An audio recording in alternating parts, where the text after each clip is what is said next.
Hello, I'm Dr. Gloria Horsley. And I'm her daughter, Dr. Heidi Horsley.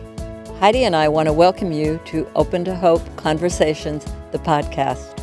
We believe that the greatest gift you can give yourself after a loss is hope, using this moment to connect with others who have not only survived but thrived. So let's get started.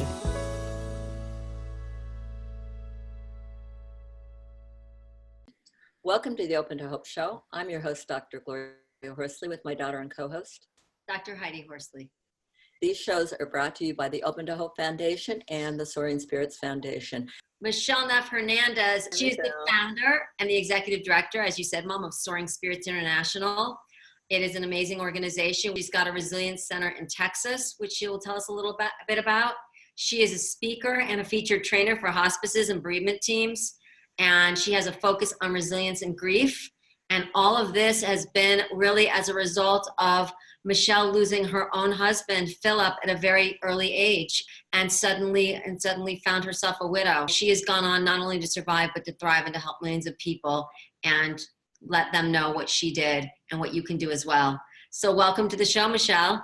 Oh, both of you. It's so wonderful to see you. Well, tell people about Soaring Spirits. In 2005, my husband of 5 years, Phillip, was hit and killed by a car while he was riding his bike. I was 35 and I didn't know any other widowed people. I was raising kids. I had a blended family. Phil had 3 kids and I had 3 kids. So I had 3 adult children who were grieving and 3 youngsters who were grieving.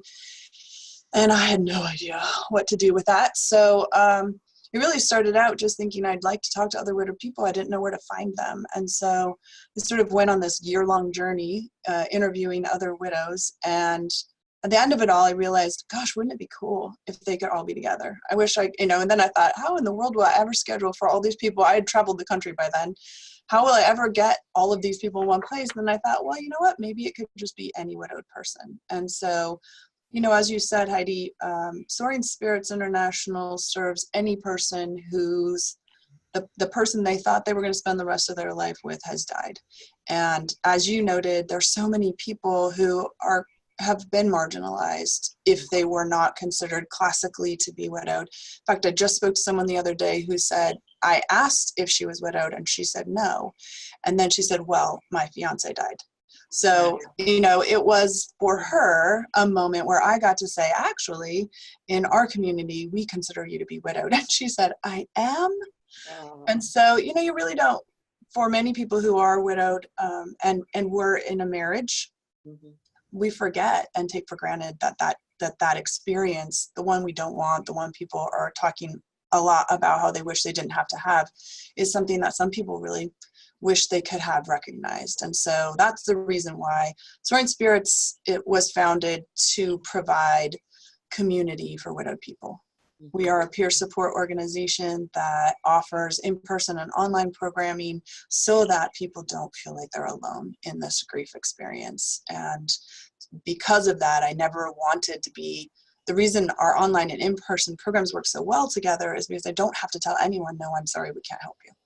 I can point them to some program that will offer them support. If nothing else, where to find widowed people. And for me, when I was 35 and trying to figure it out, just knowing where I could find them would have made a big difference. Mm-hmm.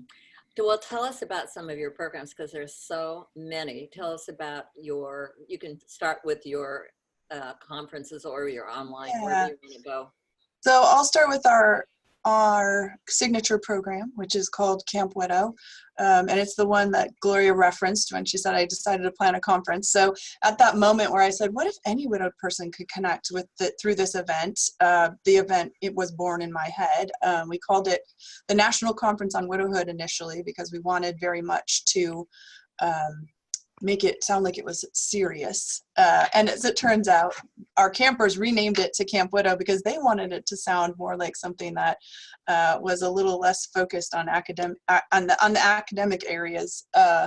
So anyways, we've done 22 Camp Widow events, and the Camp Widow weekend is intended to provide resources, relevant tools.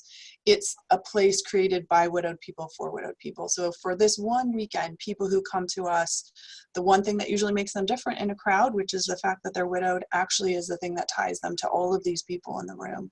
And it's a really powerful experience. We've just revamped our workshop offerings. So actually it's fortuitous that we're talking today because they just launched publicly today. We have a new process by which we're booking our workshops and presenting them, called a track system. So the tracks will address particular experiences. One is being newly widowed. The second one is sort of the middle years of widowhood, which we're calculating from 1.5 years through the 4th year. And then the third track will address the 5 years plus track of widowhood, which is when perhaps your widowhood is not the very first thing that comes to mind anymore, but it informs and influences the way that you live in the world, and the way you face other challenges, the way you welcome or don't welcome people into your life. And then the 4th one is about navigating trauma in widowhood. And this is specific to people who have had an extremely traumatic death experience, whether it was a suicide loss or an overdose, whether multiple people died in an accident, something that would cause people to have PTSD and complicate the way that they heal. So, wow, those tracks sounds great. Now, I've got to say though, I have never seen such a fun group of people. Right. You know, we always have a banquet. This heavy load, and exactly right. I mean, there are so many laughs and so many sweet people and so much fun that goes on, and you do such fun things, and you know, there's all this stuff for you, but you don't have to go to everything, and absolutely. It's fun. Well, and you know, where they're going to be. That sense too of fun is something that for some widowed people is really hard at first, and they struggle with, why are we having fun? And at the same time recognizing that having fun doesn't change any fact of the death of our person, but it does make carrying it a little bit lighter. And that's what we do in the company of friends. It's kind of like that. I laughed so hard I cried. Absolutely.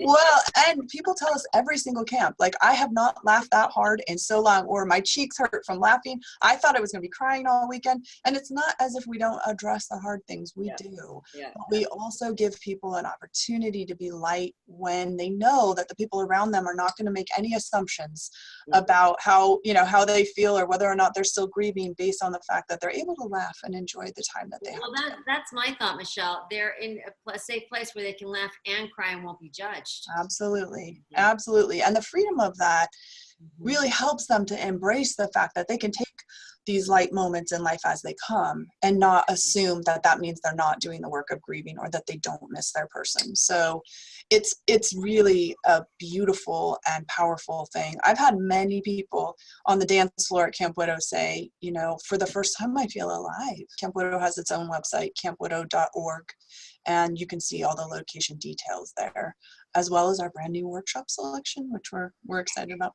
I would imagine when people have never been, it's anxiety provoking to first walk into an environment like that, when you feel like, I don't know anybody, there seems to be a reunion going on. Yes. You know, why are all these people laughing and crying out to each other like they're excited? Yeah, for sure. And you know, this year we also are launching another new program, which is called our Camp Widow Ambassador Program. We'll have a team of people who will help transition people from that uncomfortable, I'm not sure I made the right choice, why did I say I was coming to this place, to hopefully connecting with other widowed people. Because by and large, you know, 40% of the people asked, the most powerful thing about Camp Widow is they say the connection that they make with other widowed people, and they make lifetime friendships. Yeah, I love the idea. Talk about your online, because you've got so much going on, and people can write to each other. And absolutely, we have actually one of the things too that we don't talk about a lot, but we've been really focused on lately is the fact that we have the largest library of blogs written by widowed people. Specifically, we have had a long-lasting blog from 2008. So we have a new thought from a widowed person every single day. So that's our Widow's Voice blog. Then we also have a pen pal program. So people who want to just connect one-on-one with one person can be matched with someone who they can email. You know, I just wanted to say something about the pen pal program. When I've been at your Camp Widow before, I remember sitting there talking to a man who I would think maybe was probably in his 60s, and just told me how much he enjoyed the pen pal program. Yeah, it's amazing. And that was our first program, our first ever program. And I thought maybe it would, kind of weed its way sort of out as the popularity of forums and Facebook and the social media connections people have, but it really hasn't. People still continue to connect, and we still have people who come to camp to meet their pen pal for the first time in person. It's always such a powerful thing because they become each other's anchor just, through words. And, as Open to Hope collects these beautiful, writings and thoughts of people, you feel like you get to know them, and they have the opportunity to do that, to write to each other until such a time as they decide to meet. Some of them don't ever meet in person. But recently we had one that posted a picture on Facebook of their first meeting. They met as pen pals 10 years ago. And so 10 years later, they finally got to meet in person, and they tagged me in the picture, and it was just such a beautiful thing. Soaring Spirits is 10 years old. They were one of our very first matches. And 10 years later, what I always like to think is that they're living life together. So of course they're sharing their grief, but they're now sharing their life. And so what they're doing now is being able to walk side by side with their friend. So it's very cool. And that gives them an opportunity to connect one-on-one through the pen pal program if they like that. We also have a forum, which is called Widowed Village. It's very much like a Facebook kind of setting, but we confirm that people are widowed before they're able to interact within the village. So that way they can interact and feel confident that they're talking to other people who are actually widowed as well. Mm-hmm. Now, you just have widowed people in that? You don't have couples living together, or what's your... We have widowed people. Our definition of widowed includes anybody who's repartnered as well. So I'm sure there are some people who are widowed and repartnered. I think that one of the things that's unique about Soaring Spirits is that people don't have to graduate from our program. They can stay for as long as they feel that the connection with the community is valuable. And for many of them, when they do repartner, many of their loss issues come up because now, they're having anxiety about their new partner dying, or they're having guilt about being so happy, or they're struggling because this new relationship is so different than the other relationship they had, and they don't quite know how to balance that. They're blending families. They're having to learn what it's like to be partnered with someone who's divorced and doesn't have a widowed experience, which means they often come with another parent. If they're co-parenting, they're parenting with 3 people and not 2 people. So there are just so many elements to repartnering that people underestimate and think that they won't need their widowed community anymore because they're not widowed anymore. But the truth is... I would also think, Michelle, an issue might be, how do I keep my husband that died in my life and have the new partner in my life? Absolutely. And then you have anniversaries, you have your wedding anniversary, death anniversaries, birthdays. Like, there's a lot of things to navigate when you're blending your grief experience, which, as you both know, you don't stop missing that person. You don't stop being influenced by the fact that they died. So whether or not, whatever else comes in your life, whatever new wonderful things come, there's always the underlying foundation of having experienced the death of a person who was a pivotal part of your life. And so that's always going to influence them, right? And many of them struggle within their new relationship to both honor the person who's alive and also hold still the memory and the love they have for their person who died. So yeah, there's some complicated issues in there. And because we don't graduate people from our programs, I've heard many times that our campers have said, I was in a support group, but as soon as I got repartnered, they told me that I needed to go because they have different issues, right? So in a support group setting, I can see why they struggle there to facilitate the needs of everyone. But for Camp Widow, we create kind of a whole community for people who have repartnered. And so they don't have to leave the community because they've welcomed new love in their life. And if they're struggling with any of those things we've just mentioned, they have a place where they can talk about who else would know that except other widowed people who are also repartnered. Right. Yeah. Right, really. And I know you just have fabulous workshops talking about all these issues. And I know online dating is a big thing now that people really need to think about. For sure. And connect with about. Yep.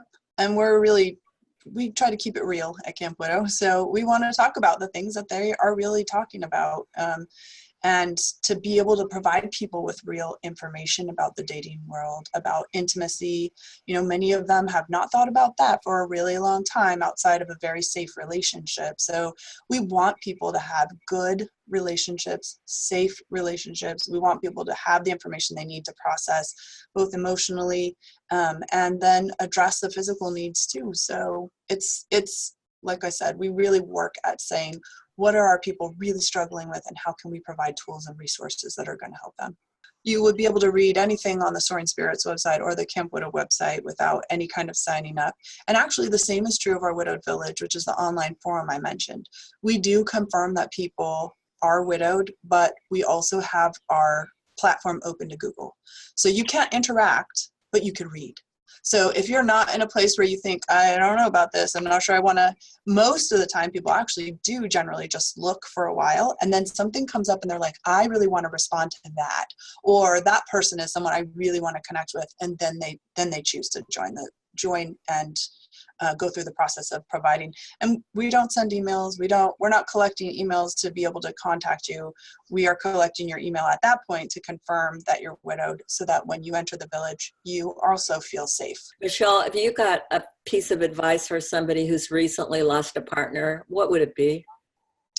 Always my favorite advice to people is be kind to yourself. We set such high expectations for what we think we should do or how we think we should act. And really, when your heart's broken, the best thing you could do is treat yourself like you would treat your best friend if their heart was broken. I like that. A beautiful thing. Yeah. Well, Michele, thank you for all the work you're doing, and it's fabulous. And we love Soaring Spirits, and you're a soaring spirit yourself. Thank you so much. We love Open to Hope. I'm so glad to be here. Yes, I agree with my mom. You are definitely a soaring spirit, and I love all the people out there that you're helping and all the hope that you're giving. You are definitely walking the walk and talking the talk. Thank you, Michele. Thank you so much. And thanks everybody for watching this show today. And Heidi and I, and I'm sure Michele, want to remind you, if you've lost hope, please lean on ours until you find your own, and God bless. I'm Dr. Heidi Horsley. You have been listening to Open to Hope, the podcast. You can follow Open to Hope on Facebook, Instagram, and Twitter. To learn more, visit us at opentohope.com and go to Apple Podcasts to subscribe. I'm Dr. Gloria Horsley. Join us again next week for another Open to Hope conversation, where we invite you to lean on our hope until you find your own.